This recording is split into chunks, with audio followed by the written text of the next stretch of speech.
എൻ്റെ പ്രിയ ദൈവമക്കളെ, ഇന്ന് നമുക്ക് യേശുവിൻ്റെ രക്തത്തെക്കുറിച്ച് ശ്രവിക്കാം. ക്രിസ്തുവിൻ്റെ രക്തം ദൈവശാസ്ത്ര സങ്കല്പത്തിലെ ഒരു കേന്ദ്ര സങ്കല്പമാണ്. ബൈബിളിൽ അഗാധമായ പ്രാധാന്യമുണ്ട് ഇതിന്. ഇത് യേശുക്രിസ്തുവിൻ്റെ ബലിമരണത്തെയും രക്ഷയ്ക്കും പാപപരിഹാരത്തിനും വേണ്ടിയുള്ള പ്രത്യാഘാതങ്ങളെ പ്രതിനിധീകരിക്കുന്നു.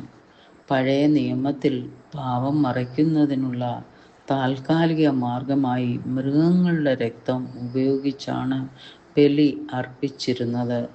പുതിയ നിയമത്തിൽ, പ്രത്യേകിച്ച് എബ്രായ പുസ്തകത്തിൽ, യേശുവിൻ്റെ രക്തം വിശ്വാസികളെ പാപത്തിൽ നിന്ന് ശുദ്ധീകരിക്കുന്നതിനുള്ള മാർഗമായി അവതരിപ്പിക്കുന്നു. വിശ്വാസികൾ യേശുവിൻ്റെ രക്തത്തിന് വളരെയധികം ബഹുമാനവും പ്രാധാന്യവും നൽകുന്നു. കാരണം ക്രിസ്ത്യൻ ദൈവശാസ്ത്രത്തിൽ അത് അവരുടെ വിശ്വാസത്തിൻ്റെ കാതൽ. യേശുവിൻ്റെ ബലിമരണവും രക്ഷയുടെ പാപമോചനത്തിനായുള്ള അതിൻ്റെ പ്രത്യാഘാതങ്ങളും ദൈവവുമായി പുനഃസ്ഥാപിച്ച ബന്ധവുമാണ്.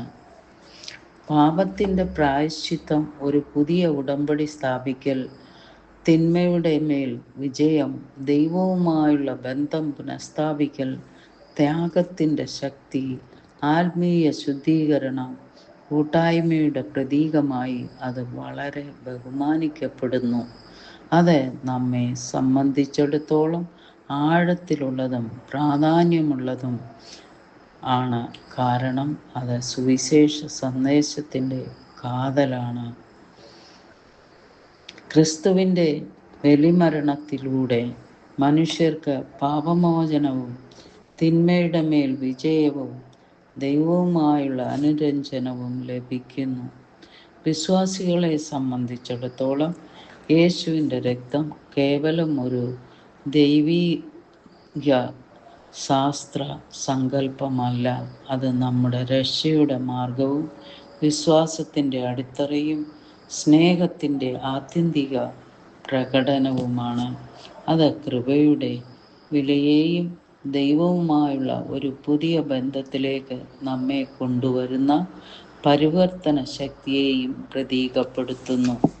യേശുവിൻ്റെ രക്തത്തിന് മൂല്യവും വിശ്വസ്തതയും നൽകുന്ന ഒരു ജീവിതം നയിക്കുന്നത് അവൻ്റെ ത്യാഗത്തിൻ്റെ പരിവർത്തന ശക്തിയെ പ്രതിഫലിപ്പിക്കുന്ന വിധത്തിൽ ജീവിക്കുകയും അവൻ്റെ പഠിപ്പിക്കലുകൾ ഉൾക്കൊള്ളുകയും നമ്മുടെ ജീവിതത്തെ അവൻ്റെ ഇഷ്ടത്തിനനുസരിച്ച് ക്രമീകരിക്കുകയും ചെയ്യുന്നു.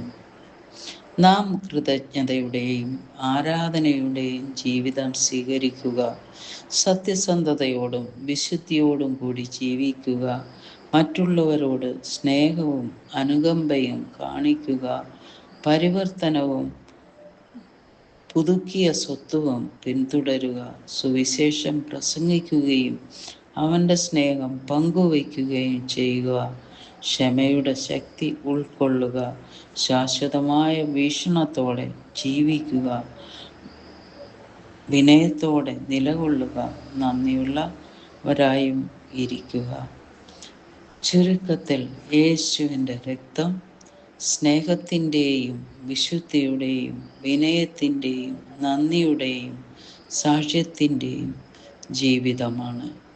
അത് നമ്മൾ യേശുവിൻ്റെ ത്യാഗത്തിൻ്റെ പരിവർത്തന ശക്തിക്ക് കീഴടങ്ങുകയും നമ്മുടെ ജീവിതത്തിൻ്റെ എല്ലാ ഭാഗങ്ങളും രൂപപ്പെടുത്തുവാൻ അനുവദിക്കുകയും ചെയ്യണം. യേശുവിൻ്റെ രക്തത്തിൻ്റെ ശക്തി എപ്പോഴും നമ്മോട് കൂടെ ഉണ്ടായിരിക്കട്ടെ. യേശുവിൻ നാമത്തിൽ തന്നെ. ആമേൻ.